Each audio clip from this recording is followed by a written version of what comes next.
In the 1970s, the mayor of my town invented a bizarre cryptid to attract tourists. I'm starting to think it wasn't made up.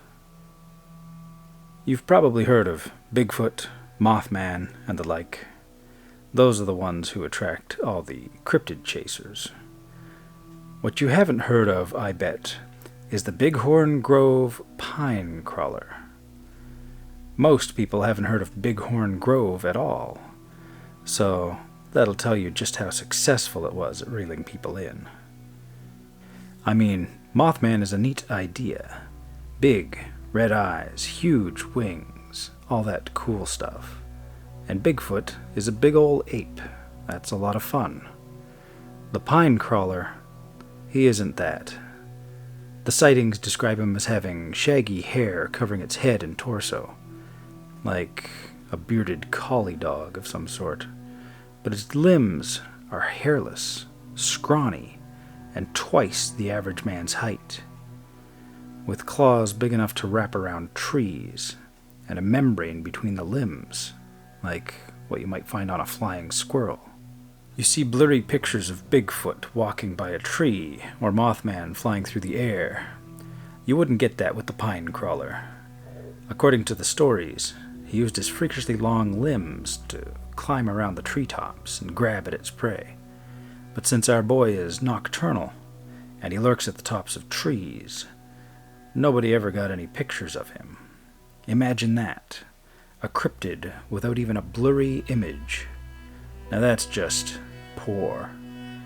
The only real images were some sketches made from the witnesses' descriptions, and a picture of the night sky and treetops taken by a witness right before it moved away from the camera. Let's talk about the witnesses in question, by the way. The mayor, Oliver Miller, had always been talking about how we needed more tourism in Bighorn Grove. The population of the town was around 2,000 in the 70s, and visitors were not very common. Mayor Miller thought a lot of profit could be made from tourists, but we liked our town the way it was, small and quiet.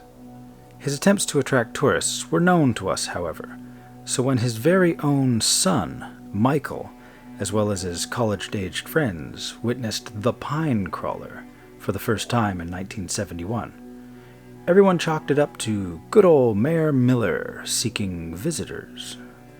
Sightings of the creature from elderly folk, teenagers, and drunks piled up over the next decade, none of which were taken seriously, of course. In '79, the mayor unveiled a statue of the pine crawler, which was ridiculous considering nobody outside of the town had ever heard of the thing. People passing by the statue took to calling it Ollie, after our dear old mayor. Around the start of the '80s, though, the killings started. A kid staying at his grandparents' cabin for the weekend claimed that his grandpa was carried into the forest while teaching him how to hunt. 2 days later, they found the body. His legs were broken, and it appeared that his heart had given out not long after the injury. The mayor tried to insinuate that the pine crawler was responsible, to which he received no small amount of backlash. The townsfolk considered themselves a rational lot. They figured that some kind of murderer was roaming the woods. A month later, a car was seen crashed into a tree on the roadside. The cops found the owner, a young woman, much further into the forest, also with her legs broken. The cops, unfortunately, were slower to find her than a passing black bear.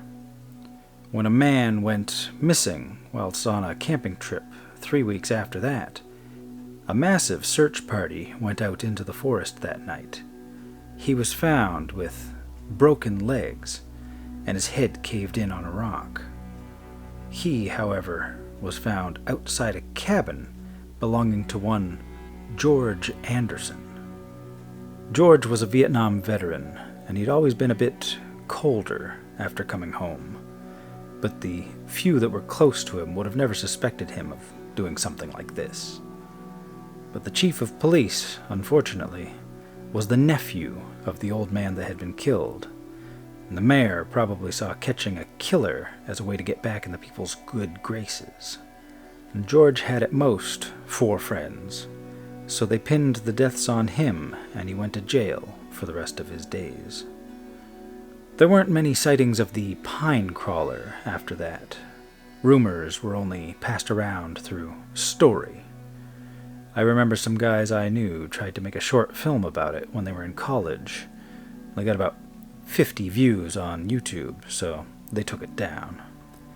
I returned to Bighorn Grove recently because my dad passed away last week.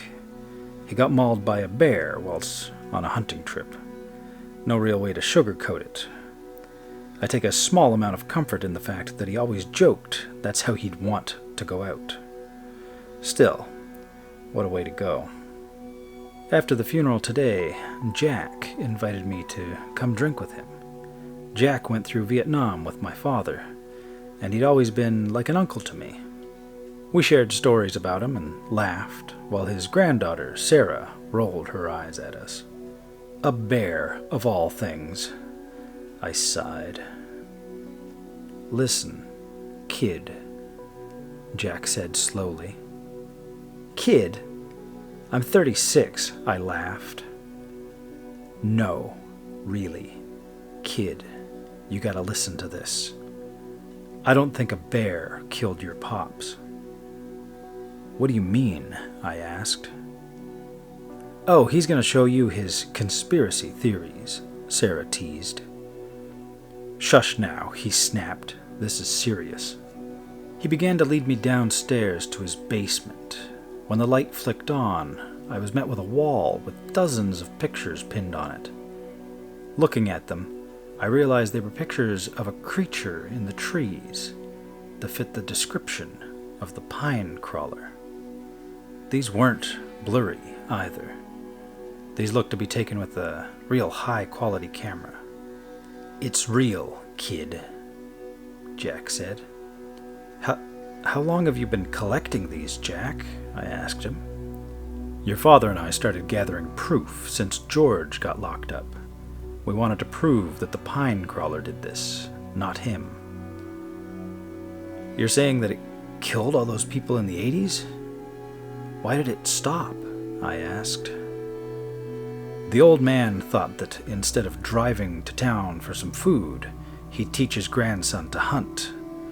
Pine crawler didn't like its prey being taken, decided it'd teach him a lesson. The girl in the car? Thing didn't like the noise. Most people know not to drive through the forest at night anyways. The camper? Well, the pine crawler is smarter than your average bear. It saw that search parties were encroaching on its territory after the previous kills, so it snatched the camper and left him outside poor George's house to frame him. Then it stopped, because people don't go near the forest at night now, and it can eat all the animals it wants. "You've really thought about this, haven't you?" I said. And you think it killed Dad?" "Kid, in the last couple of months, we noticed that it started killing predators recently. Wolves, mountain lions, bears. It's practically clearing the forest of them. I think that's why it killed your father while he was hunting." But why, Jack?" I asked. "Well, kid, I think it wants to make the area safe for its little one." He opened a box to reveal a large, reddish-brown egg. "Jack, how did you get this?" He looked down at the egg.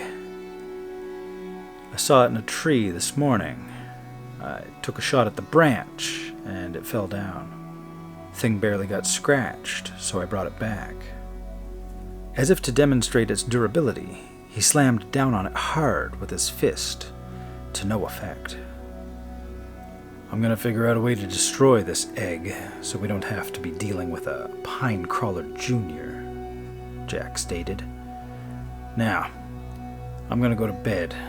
It's getting dark out. You can use the spare room." Rest sounded very good to me right then. Neither of us were particularly sober, and he had just shown me some very strong proof that a real-life monster existed. Despite my tiredness, I figured I'd write this down before I fell asleep. That was the plan anyway, but Sarah just told me that she saw some big animal outside. It could just be a bear or something, but I'm worried. I think that the Bighorn Grove pine crawler is real, and it wants its egg back.